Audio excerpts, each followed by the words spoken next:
I'm just gonna jump right into the video. I don't even have a script for this because I know that I'm just gonna go off the script on some sort of rant, but this is my one big pet peeve about Doctor Who, and it's not even about the show, it's about the fans who tell their friends who've never seen Doctor Who, start with David Tennant. Don't even worry about Doctor Number 9, forget about Chris Eccleston, you don't need to watch him, start with Doctor Number 10, David Tennant. And it makes me mad. There is no good reason that anyone should ever skip over Christopher Eccleston when watching Doctor Who. For lack of a better word, he is fantastic as the Doctor. He's wonderful, he's great, he's brilliant, and he's everything that you could ever possibly want in the character of the Doctor. And the series for Doctor Number 9 is the perfect place to jump on to the Doctor Who bandwagon if you haven't been on it already. It's the first series after a 16-year hiatus, so the BBC was trying to reel people in. They were trying to hook people with brilliant storytelling and wonderful characters and interesting monsters and creatures and all these things,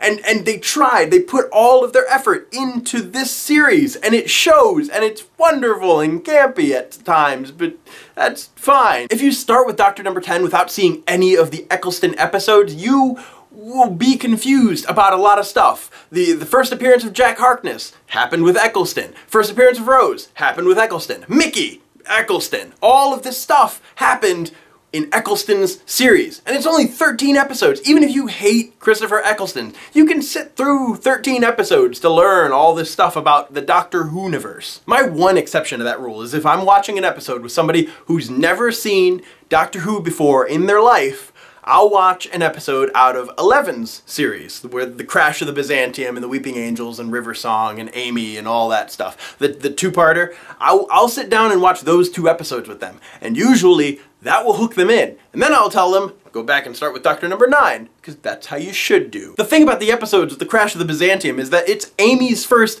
off-world adventure with the Doctor. It's her second episode, so she still has a ton of questions for the Doctor, and the Doctor is pretty much answering a lot of them. And she meets River Song for the first time, and it's just like a viewer meeting River Song for the first time, because the Doctor is trying to explain all the stuff that he knows about River Song, learning about the Weeping Angels, about the TARDIS, about all this stuff, and the Doctor is telling Amy like he's telling a new viewer. Now I know that there are some hardcore Whovians out there that say, oh no, you shouldn't start with Doctor Number 9, you should start with Doctor Number 1. Watch 1, 2, 3, 4, 5, 6, 7, the movie with 8, 9, 10, and then 11. You should do it in order like that. But the thing about that is that even though Doctor Who was very progressive for its time, it still had the same sort of campy, slowish feel for television back then. Television way back then was a lot different than television nowadays. And I think if people were to watch Doctor Number 1 and Unearthly Child for the first time, they would be so confused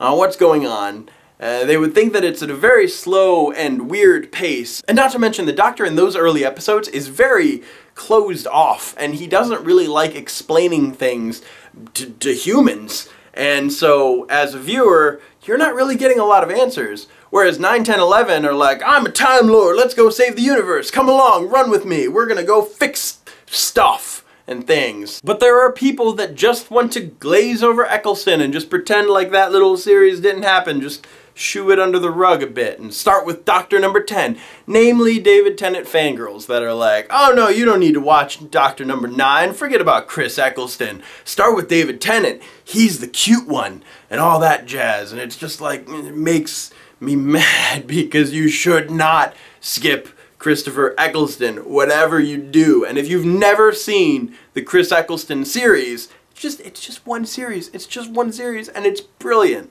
You should go watch it. One of the most interesting things to me is the Time War, and it's just so interesting to see 9, who just regenerated after fighting in the Time War, and he's all battle-hardened, and he has no real idea on trust and love and stuff, and then you get to see him grow attached to Rose, and then 10 get more attached, and then you get to see him grow as a character and start trusting and loving people, and then by 11 he's like, oh, I'm a kooky alien, and it's really fun to watch. But it's so much better after seeing that progression. And don't tell your friends to skip Chris Eccleston either. Angela's husband, Dustin, has seen a couple episodes of Doctor Who. For Christmas, I gave him Chris Eccleston series because I want him to start where he should start. So please, for the love of Who, do not skip the series with Christopher Eccleston. Thank you.